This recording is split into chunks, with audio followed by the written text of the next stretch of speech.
भारतीय समाज की संचार का आधार जाति और उपजातियां हैं।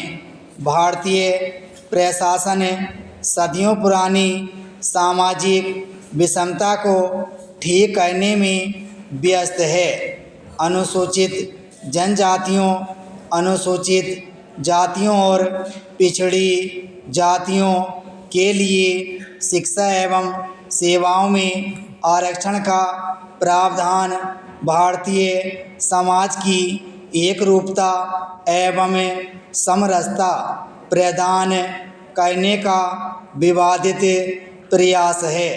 आरक्षण की व्यवस्था आर्थिक पिछड़ेपन पर आधारित न होकर जाति पर आधारित है। दूसरे मूल संविधान में इसे 10 वर्षों तक जारी रखने का प्रावधान था, परंतु संसद द्वारा इसे समय समय पर बढ़ाया जाता रहा।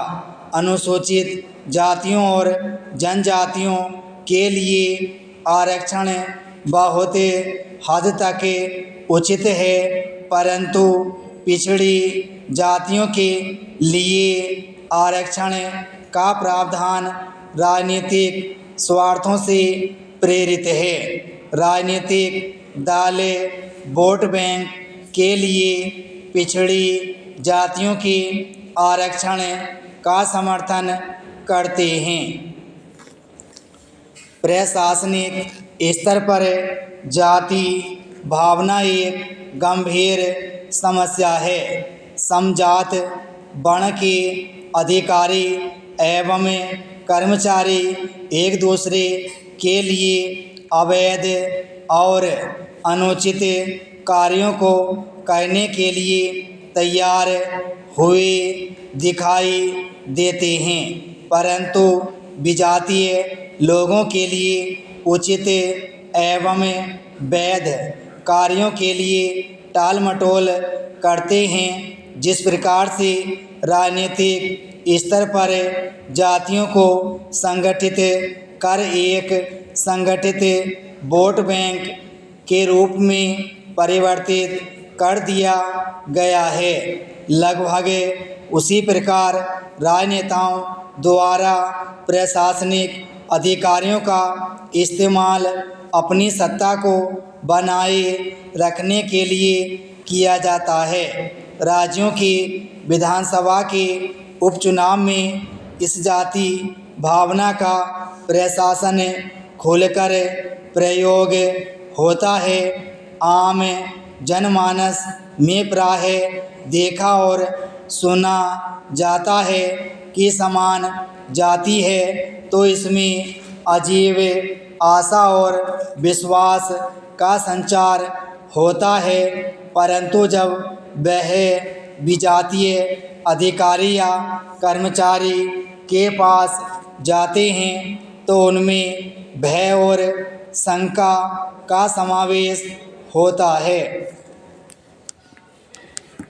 राष्ट्रीय आंदोलन के काल में भारत के नेताओं ने नैतिक मूल्यों एवं आदर्श मानवीय गुणों का जो उद्घाटन किया था, विश्व स्तर पर भारत के ब्रिटिश आधिपत्य को असंगत प्रमाणित किया था।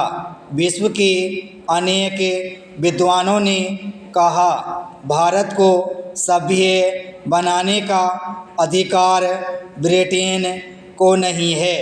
भारतीय पुनर्जागरण और स्वतंत्रता के काल तक भारत के नैतिक मूल्यों आदर्शों के कारण भारत एक आध्यात्मिक गुरु के रूप में उभर रहा था, परंतु पिछले 60 वर्षों से भारतीय समाज का नैतिक पतन बड़ी तीव्र गति से हो रहा था। भारतीय समाज में मानवीय बुराइयों को फैशन बना लिया है और सामान्य जनता इन वर्गों की बुराइयों को अनुयायी बनकर अपनाती जा रही है। उच्च वर्ग में भ्रष्टाचार, बेईमानी, कर्तव्यहीनता, मिथ्या, दंभ, बड़े होने और सभ्य होने के प्रमाण माने जाते हैं। विराम स्टॉप।